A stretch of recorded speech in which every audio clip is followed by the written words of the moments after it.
शेतामध्ये अशा पद्धतीनं सूर्यफूल आलेलं आहे. यावेळी पावसाळा भरपूर असल्यामुळं गवतही प्रचंड वाढलेलं आहे.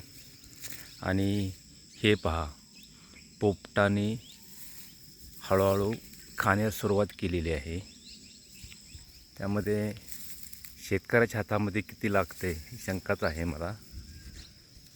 तरीसुद्धा बीसुद्धा शेतकऱ्याचं निघणार आहे अशी अवस्था झालेली आहे. हे पहा, एक बरं झालं पक्ष्यांनी खाऊन त्यांचं तरी पोट भरलं.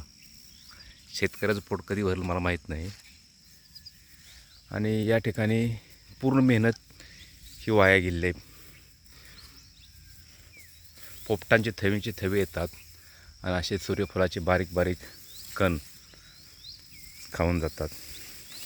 हे पहा, गवती भरपूर आहे कारण पावसामुळं शेतातलं तण काढता आलेलं नाही. हे पहा, ह्याला आम्ही कोरडू म्हणतो. कोरडूची लहान ह्या पानांची भाजी आपण करतो. अतिशय आयुर्वेदामध्ये चांगलं महत्त्व दिलेलं आहे. आणि कोरडूची बी. तर अशा पद्धतीने हे सूर्यफूल आलेलं आहे. यामध्ये यावेळी डुकरांचा प्रादुर्भाव झालेला नाही. काही प्रमाणात ससे आहेत. आणि एकही कणीस असं नाही की त्यामध्ये त्याला हात लावलेला नाही.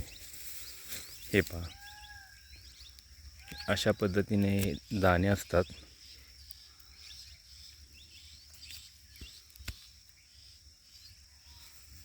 हे सूर्यफूल